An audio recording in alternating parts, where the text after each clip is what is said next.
Hey everybody, back again. Little before we get into this, I want to do a quick little review of uh, Liquid Death tea. The this stuff, Liquid Death. I decided, I'll give it a shot. Got a couple of flavors. Yes, I did drink them all. Drank every last drop. We've got Grim Leafer. That's iced tea, agave, and vitamins. We've got Dead Billionaire.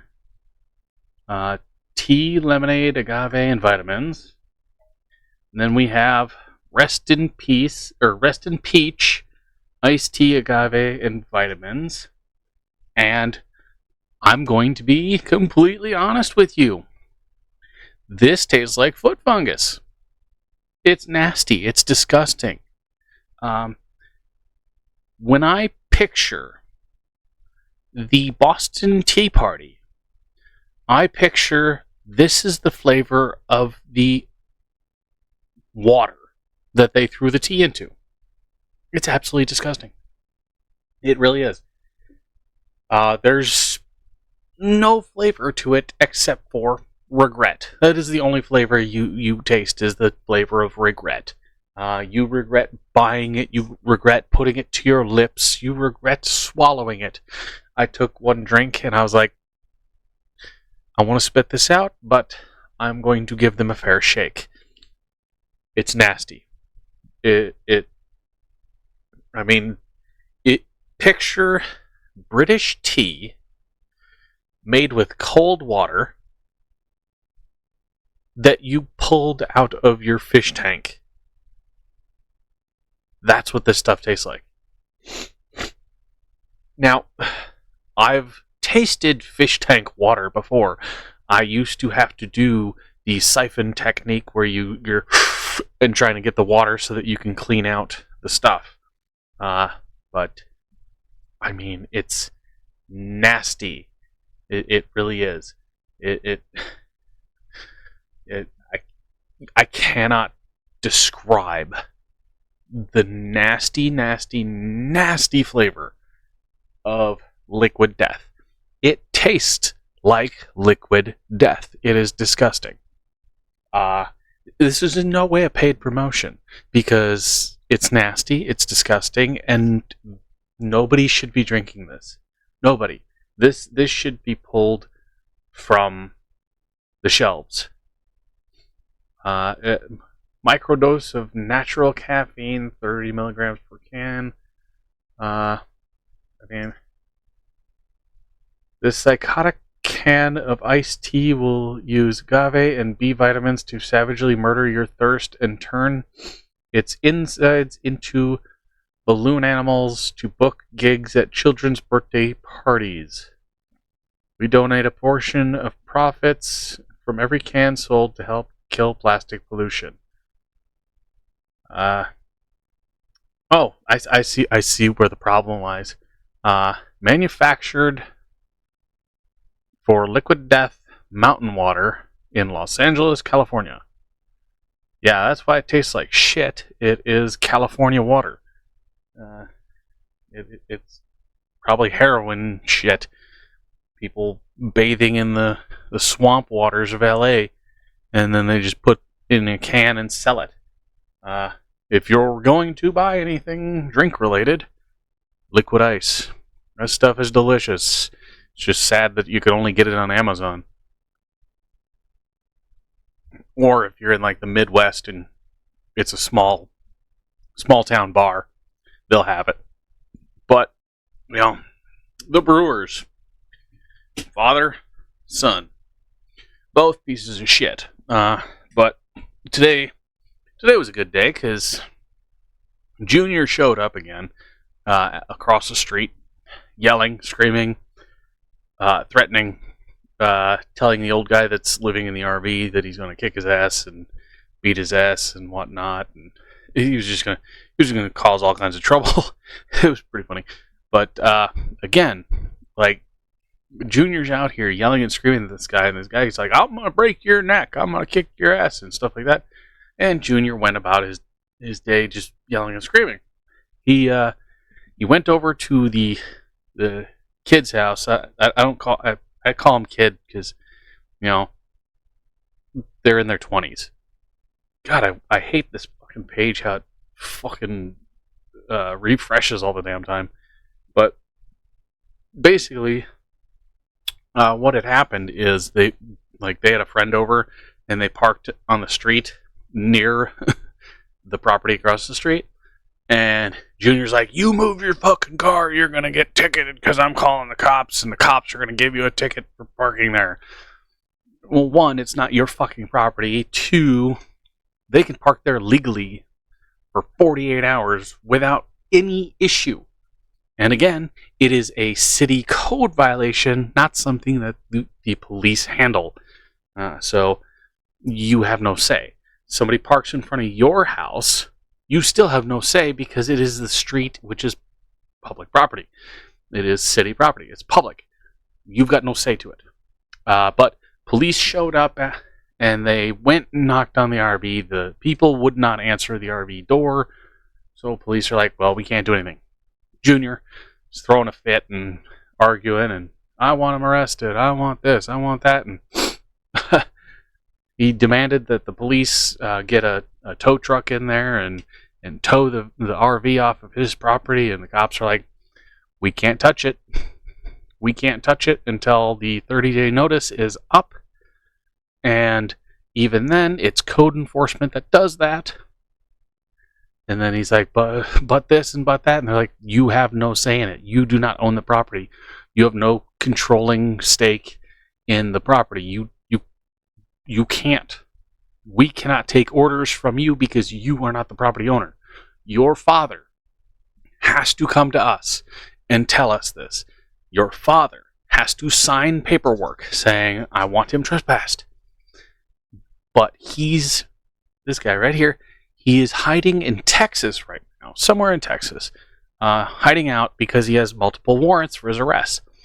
Junior here thinks that because his dad left town, he now owns the property because they have the same name.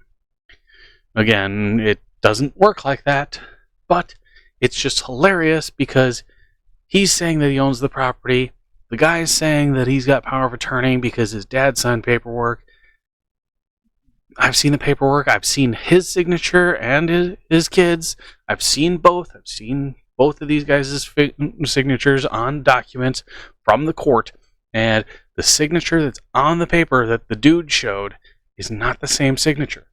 So he more than likely found out who owned the property and then forged a signature. I mean, I don't know many people that will misspell their own first and last name, but it happened. So there's that. But he's got no say in the matter. He doesn't own the property. He doesn't have any rights to it.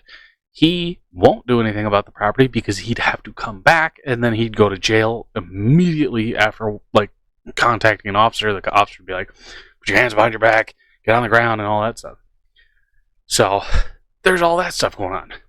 And then the old guy living in the RV, there's all these people coming and going.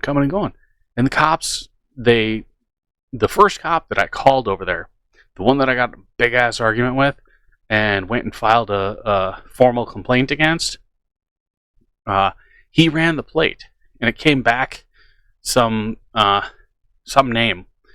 But I found out that the guy who owns the RV, his name's Lawrence. Lawrence something. But that's not the name that the officer gave me when he ran the plate. Well, last night, when they pretty much raided the house, I called PD because the people were over there causing trouble. Well, the police raided the place. And one of the officers walked up, ran the plate, talked to the guy, went back, called on the radio. And the radio people, the dispatch called up the number listed for the owner of that plate, and the owner said, yes, my plate was stolen off my vehicle. So, he was using a stolen license plate on the RV, but he claimed he didn't know anything about it. So the police took and seized the license plate, kicked him and his friends off the property. A couple hours later, they showed back up, but police drove by, told them to kick rocks. They left. Like 2 a.m., they came back and went back in the RV, and they've been there ever since. But I was laughing my ass off because the police told this fucking mouth breather here that he has no control over the property because he doesn't own it. He doesn't own it. He has no say in the matter whatsoever. And it's like, I love that because that just reaffirms my knowledge that I've already proven time and time again. He doesn't own the property. He can't say shit about the property. Like, I live here, but I have to have permission from the homeowner to do anything legal matters. That's just how it works. So, that was my glorious day today. Well, started last night and then this and all today. But, I mean, it's been a pretty decent Monday. I mean, my steel came in, so I got up on the roof and rebuilt the platform that the new HVAC unit sits on. So I'm proud about that. Got it all done.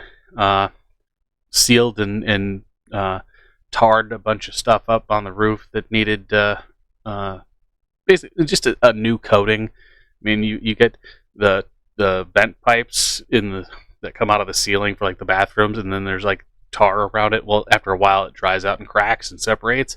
I don't want to get any water in, because that would damage stuff. So I resealed all that. I sealed up a bunch of other stuff up there. I gave the steel a coating of rust converter, and people knock the rust converter and stuff, but the Rust-Oleum rust stuff that you get from Walmart, the reason why it's good for specific things is because it is a hydrophobic paint. It adds a layer to your steel so that water beads up on it and rolls off. Now, if you're putting it in your undercarriage and then driving through rough country, yeah, it's going to score it, it's going to scrape it, it's going to tear it off, it's going to cause damage. But if you're just coating steel to prevent it from rusting more, then you're fine. You have to actually read the can to know what you're doing. But I mean, I did a whole bunch of stuff today, so I'm pretty much beat for that. But I mean, we've got 2 days. It's Monday now. Tomorrow's Tuesday. Wednesday, this idiot goes into court for his pre-trial. He hasn't been caught for another crime, so he has to show up. That's his set date. He can't push it off anymore. So there's that. And hopefully he actually goes to jail, like intended. But we'll see. See you guys later.